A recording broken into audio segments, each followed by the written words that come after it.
Supply and demand will fix it. The $8 billion SNAP myth.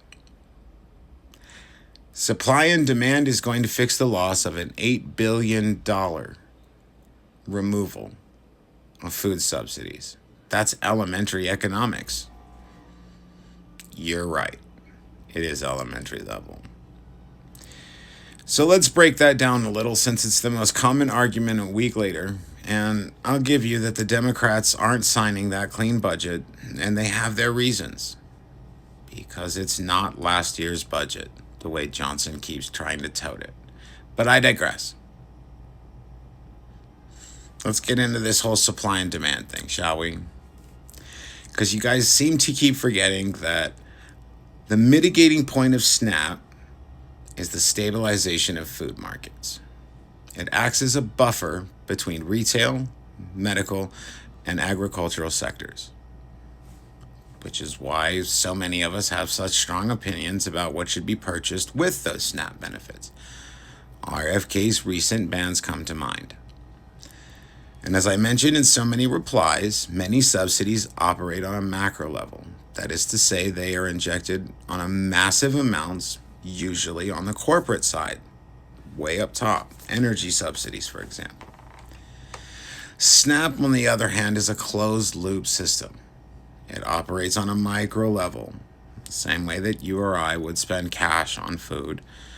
It's very similar to how that subsidy operates. It sustains jobs and profit margins. When we remove it, it becomes a multi-system phase transition. SNAP isn't just a food subsidy, it's a stabilizer across agricultural, financial, and geopolitical domains. But there's other issues to consider as well. All these tariffs have really hurt our supply chain, and they've affected our food supply chain as well. Last month, for example, in last month's issue of The Atlantic, there was an article discussing how tariffs are affecting our pantries, specifically canned goods. While the U.S. imports about 10% of our canned food supply, most of our canned goods are still made right here in the United States, a good majority of it. And while we have all seen our food costs go up, we have to have noticed that canned goods have risen faster than others. In fact, according to a Bureau of Labor and Statistics release in October, canned goods rose almost double our other household grocery items.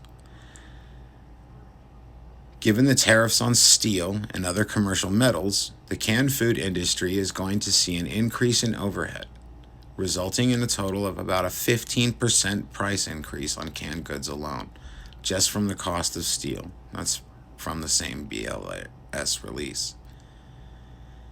It brings a compounding issue, though, as it also increased the cost for school lunches, prison food programs, and ICE detention food costs, which we all know are going to go up. And as the USDA is one of the largest purchasers of canned goods in the U.S., so much for removing SNAP subsidies, saving on the U.S. budget, because all those canned goods are going to go up in cost. And yeah, now the U.S. is going to have to pay more to the prison food programs, the ICE detention food costs, and all that. But canned goods aren't the only items that are going up in cost because of the base materials going up. Okay? While tariffs on aluminum are hurting canned goods, the tariffs on corn, soy, and combined retaliatory measures, like leaving $500 million worth of beef detained on a dock in China just out of spite, have raised the cost of beef.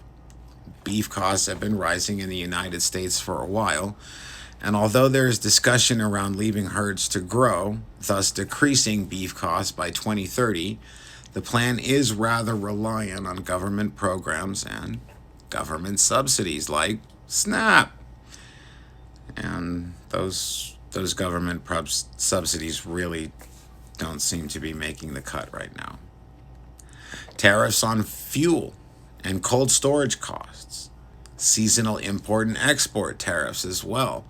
They're all impacting supply and demand already, A recent Food and Wine article discussed how tariffs are going to add around $5,000 annually to our food costs. That's everyone. That was before SNAP was going to be removed. Retailers like Walmart, Dollar General, and Kroger rely heavily on SNAP spending. Some stores seeing up to 20% of their revenue from SNAP users. And anyone suggesting that people are going to consume 20% more food, I thought we were all worried about diabetes and obesity. I don't think anyone from the middle class or the upper middle classes are going to consume 20% more just to make up for what isn't there. I don't think they can, if we're being honest. I don't think anybody's really thinking past the end of their nose. And if you are, you certainly aren't looking past it. Both Marketplace and the United Food and Commercial Workers Union forecast massive layoffs if the income source is removed. And just so all you conservatives are happy, I got that statistic from the Heritage Foundation. It was in an article in 2014 about how food manufacturers are already facing record profit margin shortfalls. And you think they're going to survive an $8 billion a month market shortage? Dream on. The idea that supply and demand are going to drive prices down after that kind of shortfall isn't elementary economics. It's elementary gaslighting.